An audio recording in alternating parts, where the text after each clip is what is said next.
All right, and we're back with the show. It's Gerald Glassford coming right back at you here.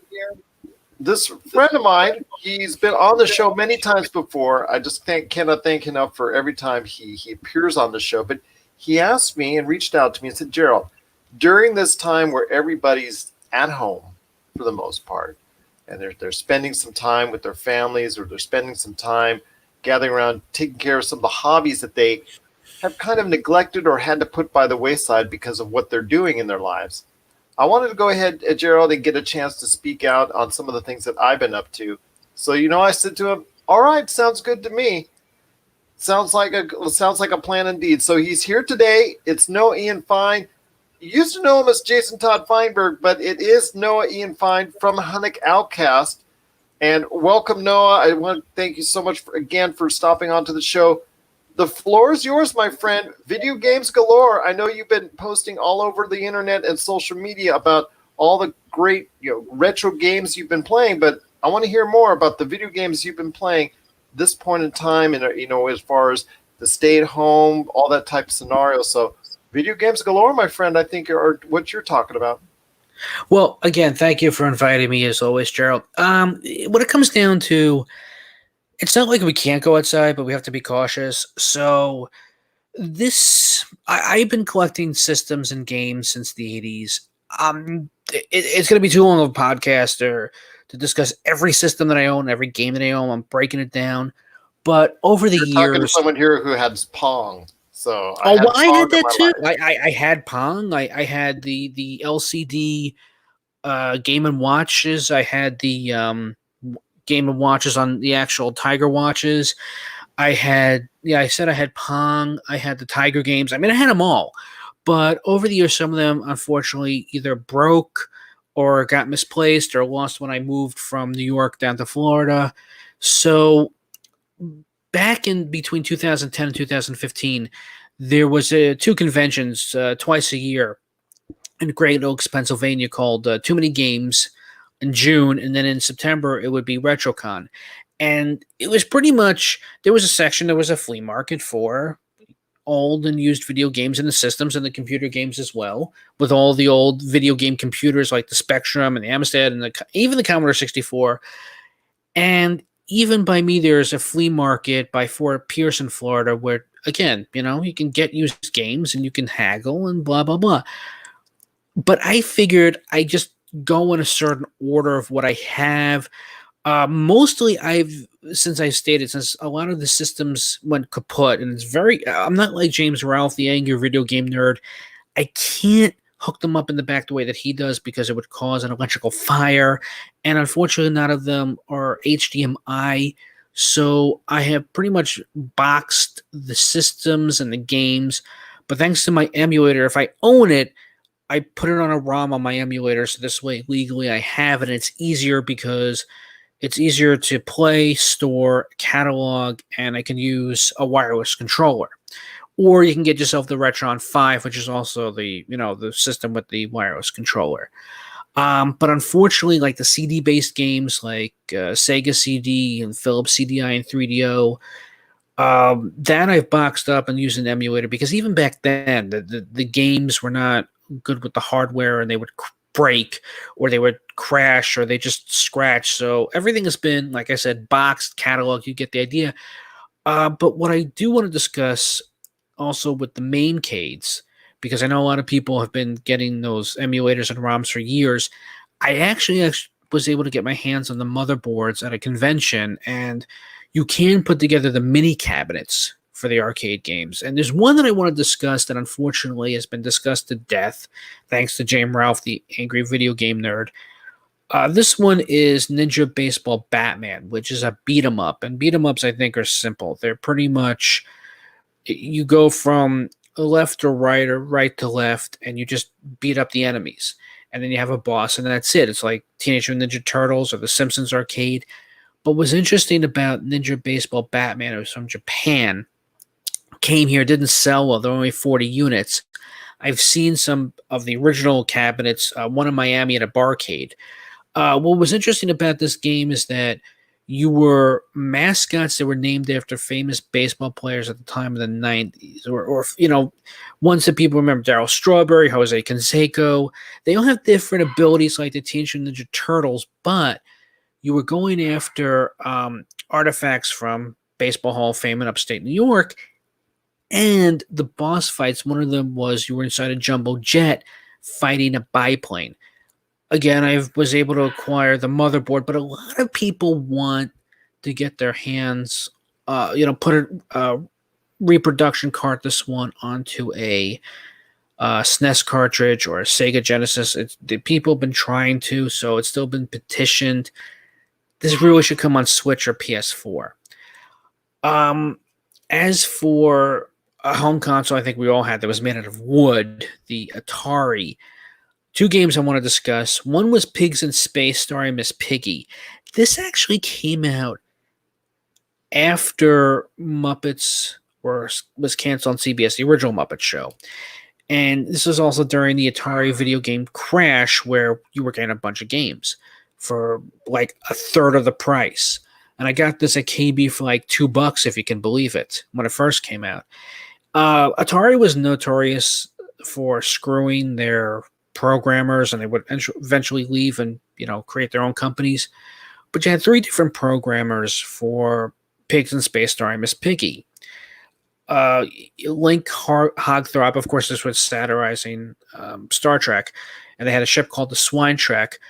Link had a Space Invaders type of game, and instead of fighting the Space Invaders, you'd fight chickens.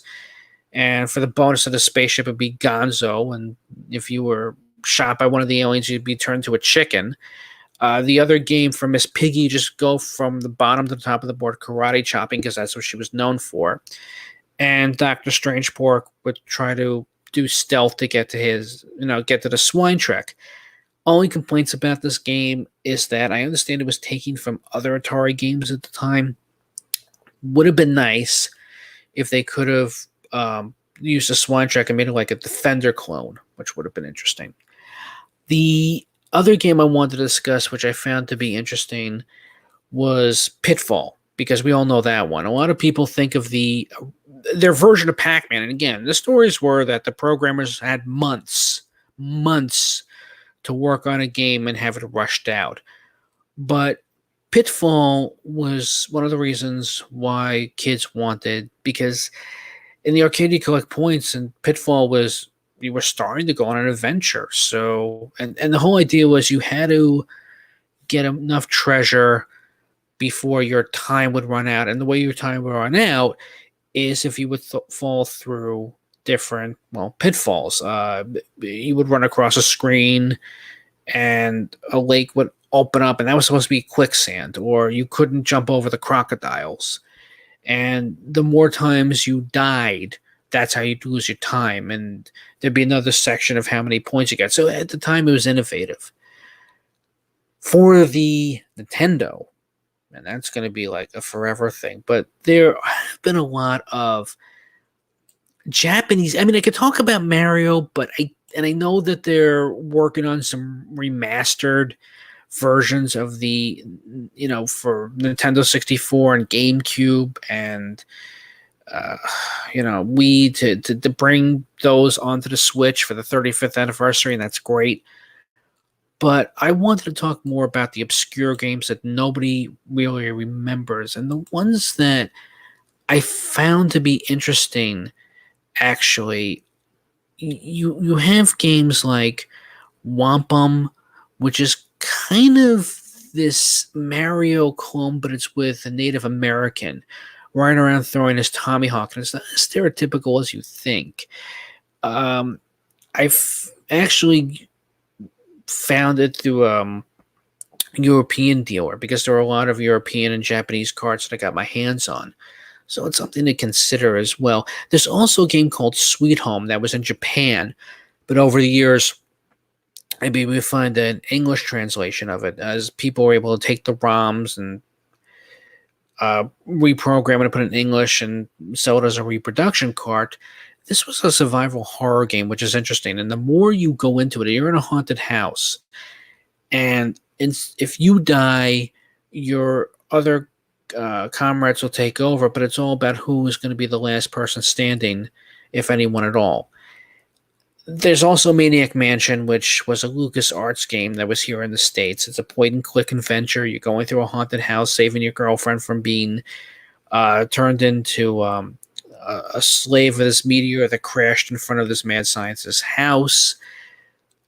It was also on the earlier computers, the Commodore 64, which I enjoyed, and Amiga, and there's a character that has a pet hamster, and you could put it in the microwave and cook it, and if you give it to him, he'll kill you, and there are different endings for this game. I'm not going to give it away, but there were multiple endings where you could beat the game, or everybody would just die, and you would start all over, and there were different combinations of what each character could do. So that I found interesting as well. I had also been posting some of my Disney Afternoon games and Fox Kids games. The Disney Afternoon collection, of course, is on the PS4, so you have Darkwing Duck, Chip and Dale, DuckTales, Tailspin. They're great. DuckTales is your typical run and jump. Darkwing Duck is a Mega Man 5 clone, which is fine. Tailspin is your third-person shoot 'em up, also a great game. And what else was? Oh yeah, Chip and Dale, yeah, which is also another run and jump, which is something again to behold. And finally, you can't go wrong with Konami at the time, Capcom or Konami. If it wasn't Nintendo, there's a shoot 'em up I've been trying to find for years called Stinger. Very interesting game. It's a shoot 'em up, but at the end you get these different boss fights that you get to. There's a space squid that you have to shoot off its tentacles and then its head. There's a vacuum. It's a very interesting type of game. For the Super Nintendo, I can go hours and hours because that was also one of my favorite systems growing up. I can't even begin to say how many games I've had. I think I have more of the Super Nintendo than I do for any other system. Where do I begin with that? If you really want to say goodbye to the sun now, oh god, you have games like the Final Fantasy series, you have Final Fantasy Tactics, you have Legend of Zelda, no doubt about it. And I think what I love about Link to the Past was not only did it go back to the overhead view and have a fresh coat of paint from 8-bit to 16-bit, but Link to the Past actually had you go through dimensions from light to dark, which was not bad. Loved it. And the dungeons, there was a trick that you could do in Dark World that if you wanted to upgrade your weapons, because there were some fetch quests, there were some interesting ways how you can go about upgrading your sword. In fact, you actually had to go on a quest to get your main sword, and then on other quests to upgrade. And it was very Knight of the Round Table King Arthur, about how you had to go on a quest and get penance to go into this forest to get your hands on the Master Sword. Yeah, nothing like it. And if you did bring back a flute that in the first Zelda game would create a whirlwind and take it to different spots, this one you would go to a town square, use the flute, unlock a duck from a statue, and the duck would take you to different spots to help you get your quest faster or unlock different medallions and use different magics. Great boss fights as well. Oh, God, I can go on and on with my... God, I have so many Super Nintendo games as well, but I'm going to save them for another time because I'm going to just go quickly to Genesis. One of the reasons why I got Genesis was for Ren and Stimpy. Huge Ren and Stimpy fan. Nintendo and Super Nintendo had a plethora of Ren and Stimpy games, but they were all crap. Genesis had... Well, Sega technically had two. They had Quest for the Shaven Yak for the Sega Master System. It was also ported to the Game Gear, but it was pretty much the same game. And for the Genesis, you had Stimpy's Invention. It was a little cleaner, two-person run and jump type of game. You go through 5 levels to create different things to help Stimpy work on his invention that would take garbage and turn into food. What's great about the game, you can press the select button to switch between Ren and Stimpy, and not only was it jumping and attacking enemies, but each character had their own ways of attacking it. Like Stimpy could jump at enemies with his girth. Ren was known for his smacking, so he would smack your enemies. And then there was a little technique that only one could do. Like Stimpy was known for using his hairballs and coughing on things, and Ren would sometimes just pick up Stimpy's nose and use it to hurl at the enemy. So that was great. Finally, I'm just going to jump real quick to the PlayStation 1 because there were a lot of games that, now, in order for me to do the Japanese games, I had to get myself a disc to put into the PlayStation 1 for it to read the Japanese games, or there was a card that you could put on to read the Japanese games. It was a crime that a couple of these games never made it to the States. One for me to translate, because I can't really describe it in English. I can search it. It's called Hot Blooded Family. It's kind of like Final Fight. You fight drug lords, but the difference between this game was that you would go to the fishing pier in Japan and get swallowed alive by a blue whale. And now you're inside a blue whale with the person you were fighting, and you're in the stomach, and you see these mutant crabs with boxing gloves while water is rising. Eventually, the whale would spit you out, and you're still fighting on top of the whale, and only in Japan. Another game was kind of interesting called Rap City, a Musical Adventure. I've seen this game. I heard it was very easy. It takes about 10 hours, but I picked it up anyway. It's pretty much a tactical role-playing game. And the cutscenes, they play like a 1980s primetime special. Not bad. You know, the voice actors have some great set of pipes. It pretty much deals with your antagonist and protagonist. They're fighting over Prince. Our heroine wants to find the man of her dreams, but she's an orphan, and she's friends with a puppet that will only talk to her. It's a magical puppet, but only they could share a bond to talk. And the puppet pretty much tells her, if you want to find the guy, you can't do it at home, go out. So she goes out. She sees a dragon. She sees the prince. She wants to save the prince, but the prince saves her. But then he's turned to stone, and now she has to go on a quest to get 5 heart stones and to kiss him to break the spell. And the villainess is this, back then for these Japanese role-playing games, scantily clad, but she's she's self-absorbed and she's in love with herself. But if you can Google her song, like her introduction, it's awesome. It does play like a 1980s musical, so it was very easy. They ported it to the DS, where it's more turn-based, because the PlayStation 1 is a tactical game where you have to move your character in different directions. And if you have a short or long-ranged weapon, it's depending on how you stand in front of your enemy, or if you have magic, where they are in the box or boxes that you could use your weapon. At the time, I didn't like tactical, but after playing something like South Park Stick of Truth and Fractured But Whole, I went back to this. It's again, I wish they would make more of these games and make them a little longer, but it's definitely worth your time. I'm just going to go back real quick. As for another system that never got the love it deserved, the TurboGrafx 16 from the NEC kind of came and went, and I'm sure people remember its mascot Bonk, this caveman that would use his head to bash things and move on.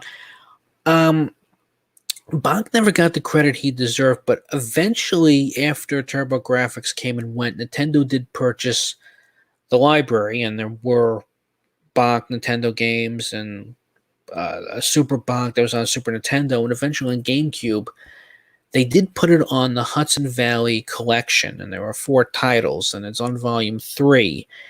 And they kind of remastered it a little. Unfortunately, it was just in Japan. But if you could find it, it's reasonably priced and it's in Japanese. But if you know how to play the game, you won't be able to read the dialogue unless you want to get a translator from Google Translate. It's definitely worth your time, as well as the Tailspin game, which is more of a action adventure game than the Nintendo counterpart. And I'm going to leave it right now on every game that I just said because I can go on and on and on and on and on. There's one catered for you. I know everybody loves Mario and Metroid, and I didn't discuss Castlevania. Completely understandable. But those games belong in a class by themselves. I'm looking at games right now that people have kind of forgotten, like the Island of Lost Toys, and some are good and some are bad, and some I put back in the box. There are a few homebrew games where programmers made their own Super Nintendo or Nintendo games. There are some ROM hacks where some programmers, especially Packin' SaveDave.com, he took a couple of games like Alien Syndrome, which is this overhead shooting game, kind of like Smash TV or Zombies Ate My Neighbors, and made it into a Rick and Morty game after Rick and Morty came out in 2014. A very good game, too, and the bosses are pretty much characters from the show. So it's not bad. And I feel that there's one catered for you more because it's just something different for variety purposes. Again, the Batman Arkham games are amazing. Star Wars Knights of the Old Republic. There's a lot of good games that have come out now on Switch. I still have it in my background. My PlayStation 4 died, but they're coming out PlayStation 5 and the backwards compatibility. And I know that PlayStation, with their streaming services, have brought back a lot of the JRPGs and everything, really hoping tons and tons and tons of these games that, again, this would be parts and parts and hours. Check them out. You definitely won't be sorry. And the best thing I would recommend you do, once everything dies down, go to your local comic book convention. I don't like eBay because you could haggle and everything, but unfortunately with eBay, I don't trust half these people anymore. It's better if you go to the conventions. You can deal with them. They're a little bit more trusting. I know they're overpriced now, and I don't condone emulation, especially since I know the money's not going to go to the programmer or the company. But, it's 1/6, half dozen of the other. That depends on you, the gamer, and the buyer. So, Gerald, thank you so much. Hope I didn't chew your ear off or anything. No problem at all. And a lot of people can find, if they have in their neighborhood, a lot of great deals at local mom and pop stores. In fact, there's some great stores here around where I'm at, including our friends at Retro City Games. They're just such a great part of the video game community here in Las Vegas. And I know you have some small stores probably around there that hopefully will help out with those needs. But yes, there's so many great places to go for those classic games, those retro games of the past. And I just cannot thank you enough for stopping by and checking, and telling us about all the great things that are going on with retro gaming, some of the things that are helping you get through this period of time. And hopefully people will go ahead and find that inspiration too. And if they want to, they can go ahead and reach out to us here at Pop Culture Cosmos and tell us about their retro gaming adventures, dusting off the shelves of some old games or some old systems that they haven't played for a long time, and telling us their experiences now that they're going ahead and reliving a part of their past. Yeah, and for me, unfortunately, the only mom and pop that I know of right now in my neck of the woods is about 45 minutes away. There's also a Play and Trade that they kind of come and go. There's one last one standing. They do have some great European ports and JRPGs and Japanese ports of games that just could not make it here. But again, the conventions help because they do tour the conventions and they do have their business cards. I wish I had them with me. But again, I'm in Southern Florida, so I know everybody is spread out anywhere. I'm sure you could just Google it and see where you could find a used video game store or a convention that you can network that way. And It's definitely, but again, they're not my life. I play them for like a few minutes and I'll put them back and everything. But yeah, definitely. I think if you're into these type of role playing games, definitely check them out. But again, thank you so much, Gerald. Thank you as well, my friend, for taking the time to speak to me about all the great things that are going on with retro gaming and bring up all these great games from the past.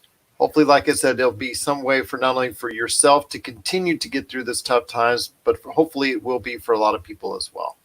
Oh yeah, I work in the medical field, so I can tell you it's. I just want to say really quick, I'm not going to preach and I'm not going to patronize and I'm not going to sugarcoat it. It's going to be an interesting ride, but it's not as bad as I thought. And I posted this on my Facebook and my Twitter.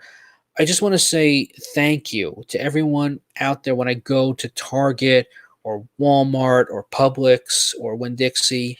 Thank you for being civil for everything that come food or paper goods, that you're not fighting each other or yelling at the clerks or yelling at the cashiers or yelling at other people. There's no fighting for food or anything. So I just want to say you've been awesome, everyone in this community at this time. So thank you for being civilized during this crisis. Thank you as well to everyone out there that is a part of trying to go ahead and make this a better situation, and to our healthcare workers and to everyone out there that are struggling through this crisis or trying to do what they can to make this better. We truly salute them as well.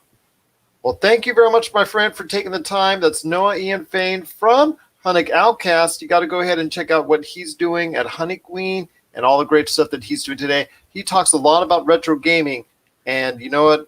I can't help but like that as well. Yes. Oh. Yes. Right now, it is sadly suspended for a few more months, like I said, because I'm finishing up another nursing program credential. And unfortunately, my co-hosts, they got sick. But thankfully, they were tested. They're fine. Thank God. They panicked, but they're okay. So they're corona-free. But yes, and I'm glad you're doing, well. So everybody's good on your side too. For now, hopefully that will stay the case. For now, that everything is okay with us. Hopefully on your side as well. I wish you continued success and health. The door's always open, my friend. We're talking about retro gaming, horror, whatever it is you want to talk about in pop culture. You're always welcome back right here at the Pop Culture Cosmos.